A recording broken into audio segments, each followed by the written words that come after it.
Assalamualaikum warahmatullahi wabarakatuh. Perkenalkan, nama saya Amalia Febrianti, peserta Latsar CPNS Kementerian Kesehatan golongan 3 angkatan 1 kelompok A. Hari ini kita akan melanjutkan membahas agenda kedua, yaitu terkait dengan prinsip aneka yang keempat dan kelima mengenai komitmen mutu dan anti korupsi. Komitmen mutu ini terdiri dari beberapa indikator yang meliputi konsep efektivitas, efisien, inovatif, dan orientasi mutu. Adapun yang dimaksud dengan efektivitas sendiri ialah sejauh mana organisasi dapat mencapai tujuan yang ditetapkan atau berhasil mencapai apapun yang coba dikerjakan. Efektivitas organisasi berarti memberikan barang atau jasa yang biasa dihargai oleh Adapun efisiensi organisasi ialah ditentukan oleh seberapa banyak bahan baku, uang, dan manusia yang dibutuhkan untuk menghasilkan sesuatu. Efisiensi ini dapat dihitung sebagai jumlah sumber daya yang digunakan untuk menghasilkan barang atau jasa. Sedangkan inovasi adalah cara utama di mana suatu organisasi dapat beradaptasi terhadap perubahan-perubahan di pasar, teknologi, ataupun di persaingan. Dan orientasi mutu ini merupakan suatu yang menjadi kebutuhan dan keinginan konsumen. Nilai-nilai dasar komitmen mutu dalam memberikan layanan prima sekurang-kurangnya akan mencangkup beberapa hal. Yang pertama, memberikan pelayanan yang menyentuh hati untuk menjaga dan juga memelihara customer agar tetap setia, tidak berpindah ke yang lain. Kemudian, menghasilkan produk atau jasa yang berkualitas tinggi, tanpa adanya cacat, tanpa kesalahan, dan juga tidak ada pemborosan. Lalu, mampu beradaptasi dengan perubahan yang terjadi, baik berkaitan dengan pergeseran tuntutan maupun perkembangan teknologi.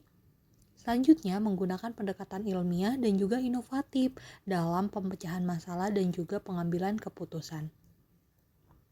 Yang terakhir, melakukan upaya perbaikan secara berkelanjutan melalui berbagai cara, baik melalui pelatihan-pelatihan, kemudian pengembangan ide kreatif, maupun secara berkolaborasi.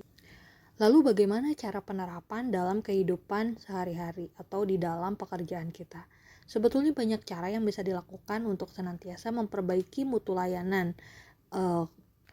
Hal yang paling dasar, kita harus memahami dulu fungsi, tugas pokok, dan peran yang diberikan institusi, serta kita harus memiliki kompetensi sesuai dengan bidang pekerjaan kita.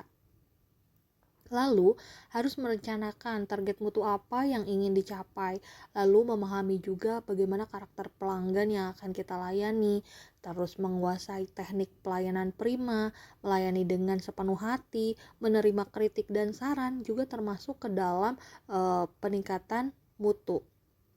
Dalam menjalankan tugasnya, seharusnya para pejabat dan juga aparatur ini wajib untuk memperhatikan perundang-undangan yang menjadi dasar hukum bagi setiap keputusan yang diambil dan juga tindakan yang dilakukan.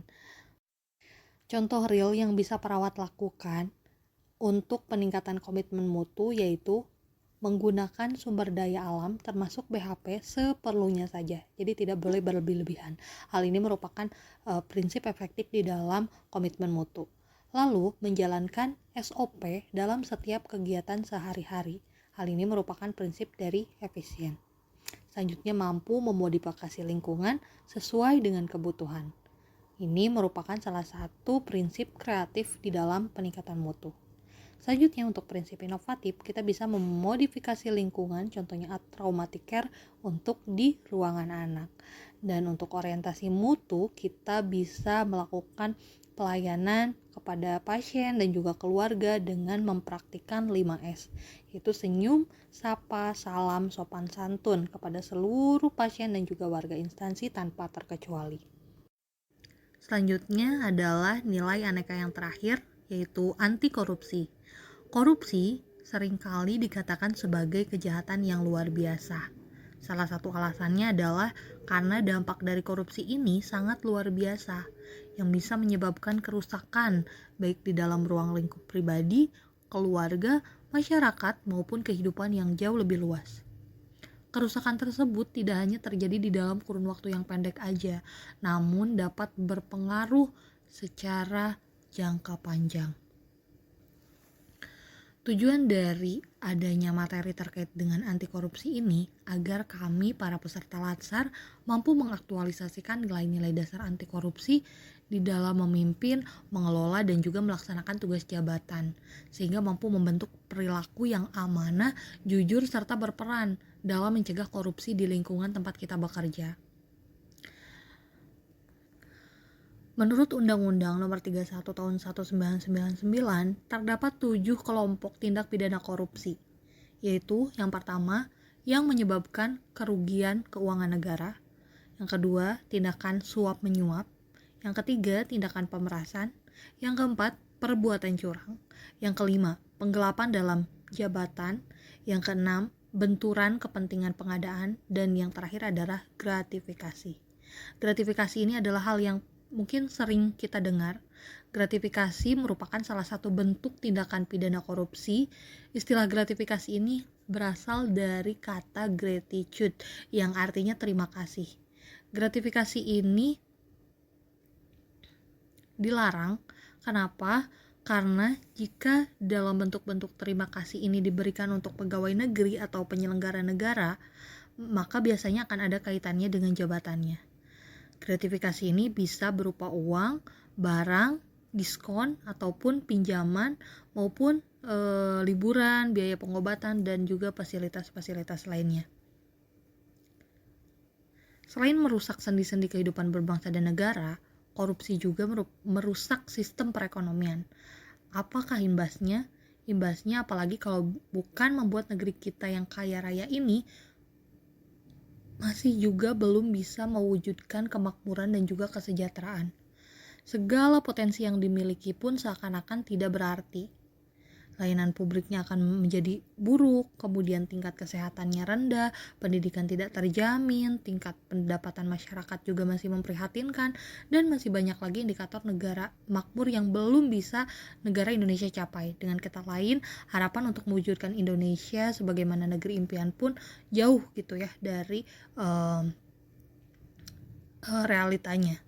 Sehingga kita semua sepakat bahwa korupsi ini merupakan sesuatu hal yang harus dihindari dan bahkan harus dimusnahkan. Bagaimana caranya?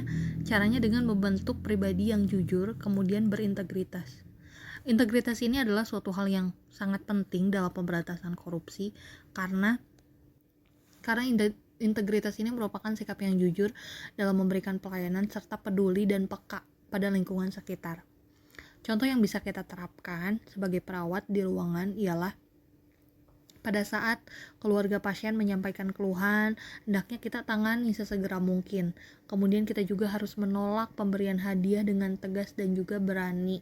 Lalu apabila di lingkungan sekitar kita terdapat pelanggaran ataupun pelanggaran kode etik maupun pelanggaran korupsi, ini bisa kita laporkan. Kemudian tidak menghambur-hamburkan uang, lalu tidak korupsi waktu dengan datang dan pulang sesuai jadwal dan bekerja juga sesuai dengan tupoksi. Itu adalah yang bisa kita terapkan dalam kehidupan bekerja kita nanti. Demikian yang bisa saya sampaikan. Terima kasih. Assalamualaikum warahmatullahi wabarakatuh.